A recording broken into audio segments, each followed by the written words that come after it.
आज की पत्रकार वार्ता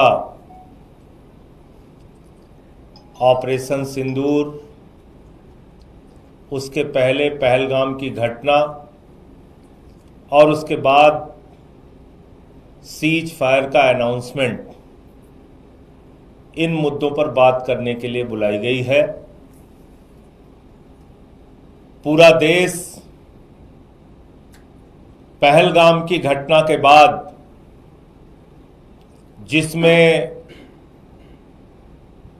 भारत के 25 और नेपाल के एक निर्दोष निहत्थे लोगों की आतंकवादियों ने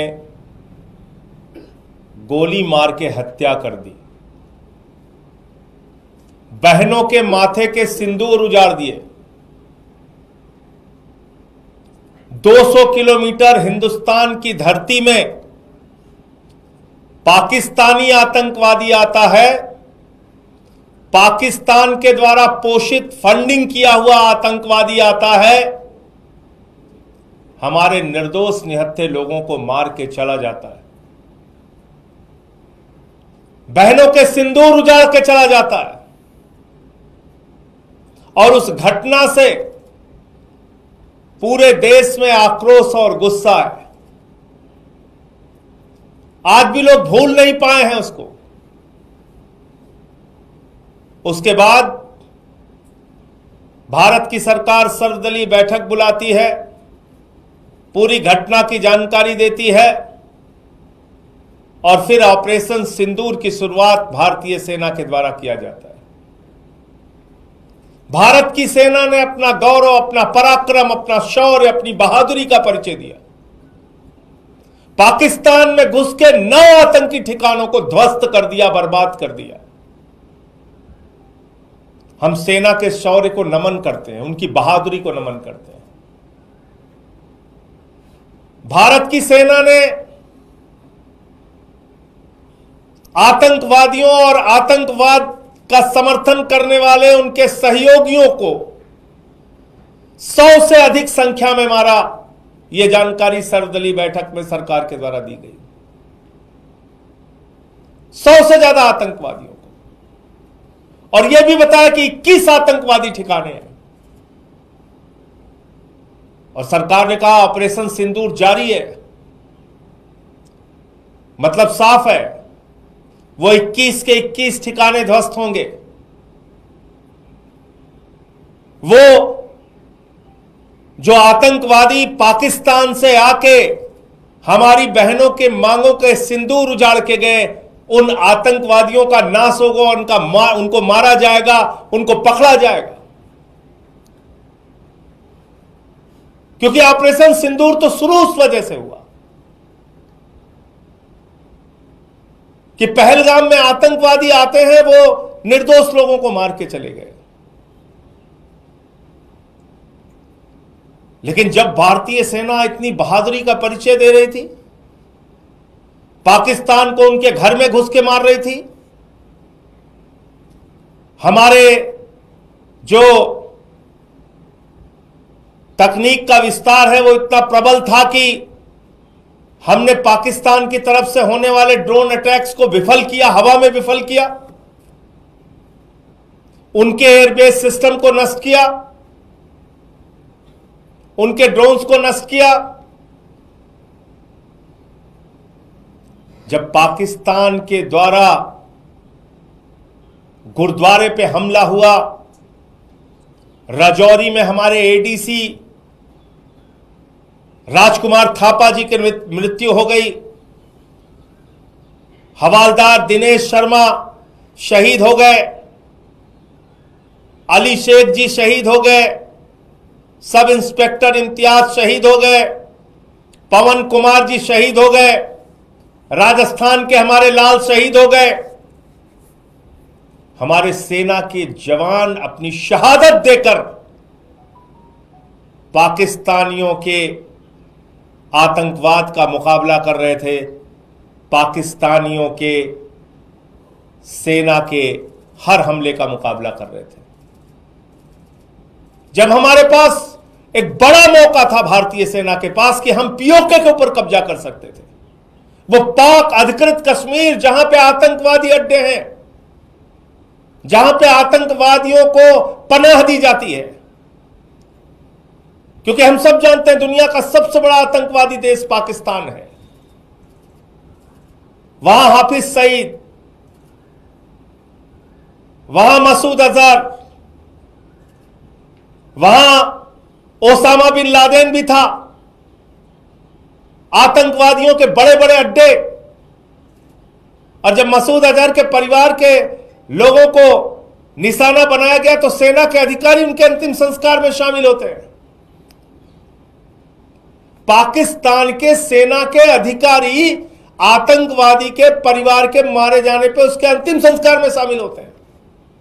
और अमेरिका के द्वारा प्रतिबंधित आतंकवादी वहां पे दिखता है।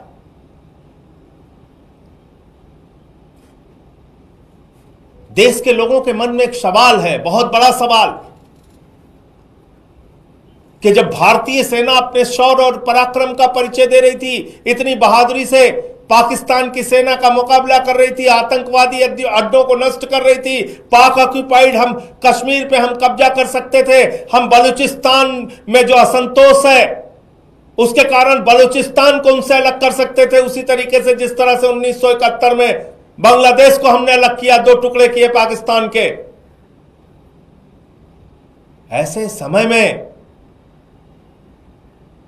अमेरिका आपके सीज फायर डिक्लेयर कर रहा है। देश के लोगों के मन में सवाल है कि क्या यह 140 करोड़ हिंदुस्तानियों के स्वाभिमान और सम्मान के साथ खिलवाड़ नहीं? क्या यह भारत की संप्रभुता के साथ खिलवाड़ नहीं? क्या भारत जो दुनिया का सबसे बड़ा लोकतंत्र है उसके ऊपर अमेरिका की दादागिरी चलेगी? अमेरिका का दबाव चलेगा? भारत और पाकिस्तान के बीच में जब भारतीय सेना अपने लक्ष्य को पाने की दिशा में अग्रसर थी, उस समय अमेरिका की धरती से सीज फायर डिक्लेयर हो रहा है। अमेरिका का राष्ट्रपति ट्रंप सीज फायर डिक्लेयर कर रहा है। और उसके बाद सरकार उसको मान जाती है। सीज फायर की शर्तें क्या पता नहीं। सीज फायर में वो 4 आतंकवादी 5 आतंकवादी जो पाकिस्तान से आए पहलगाम में, जिन्होंने बहनों के सिंदूर उजाड़े, उनका क्या हुआ? उनके खिलाफ कार्रवाई कब और कैसे होगी? पूरा देश आपसे पूछना चाहता है प्रधानमंत्री नरेंद्र मोदी जी। भारत की संप्रभुता, भारत के स्वाभिमान और सम्मान के साथ खिलवाड़ करने की इजाजत किसी को नहीं है। भारत अपने फैसले लेने में सक्षम है और देश के प्रधानमंत्री से लेकर कोई भी मंत्री हो या बड़े बड़े पद पर बैठने वाले लोग संप्रभुता की रक्षा का शपथ लेते हैं। इसलिए मैं कहना चाहता हूं, ये भारत की संप्रभुता पर एक प्रहार है। जब 78 वर्षों में हमारा एक ही स्टैंड रहा कि दोनों देश आपस में तीसरे देश की मध्यस्थता के बगैर बातचीत और फैसला लेंगे, तो अमेरिका की मध्यस्थता कहां से आ गई? ट्रंप की मध्यस्थता कहां से आ गई?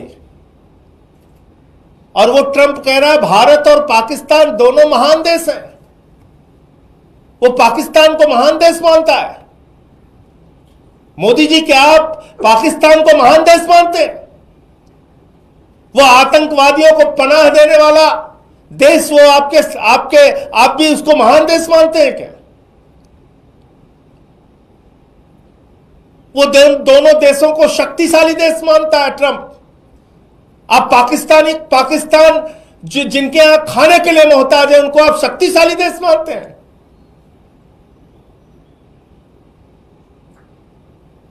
वो कह रहा है न्यूट्रल वेन्यू पे बातचीत होगी। किसने तय किया? कब तय हुआ?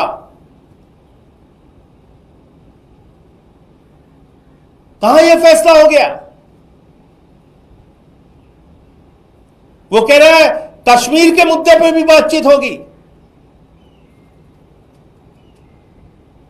इसलिए ये पूरे देश के मन में गुस्सा है, नाराजगी है और लोगों के मन का सवाल है जिसको प्रधानमंत्री को सामने आके जवाब देना चाहिए। प्रधानमंत्री जी को इन विषयों पे, इन सवालों पर जवाब देना चाहिए। अमेरिका कौन होता है हमारे फैसले? वो कह रहा है दोनों देशों के बीच में व्यापारिक संबंध स्थापित करेंगे। जो गद्दार देश 3 घंटे तक सीज फायर का पालन नहीं कर सका, उस गद्दार देश से आप उम्मीद करते हैं आप वहां के साथ व्यापारिक संबंध स्थापित करेंगे अमेरिका के कहने पर?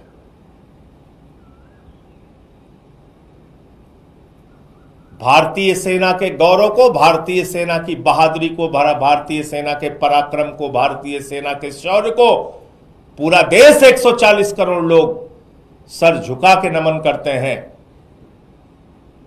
और जब हमारी सेना अपने लक्ष्य को प्राप्त करने के लिए पीओके हासिल करने की दिशा में, बलूचिस्तान को अलग थलग करने की दिशा में आगे बढ़ रही थी, उस समय अमेरिका के कहने पे, ट्रंप के कहने पे ये सीज फायर किन परिस्थितियों में और किस दबाव में हुआ, पूरे देश को इस बात की जानकारी प्रधानमंत्री नरेंद्र मोदी जी को देनी चाहिए। और इसके लिए सर्वदलीय बैठक बुलाइए और पार्लियामेंट का स्पेशल सेशन बुलाइए, इन सवालों का जवाब दीजिए।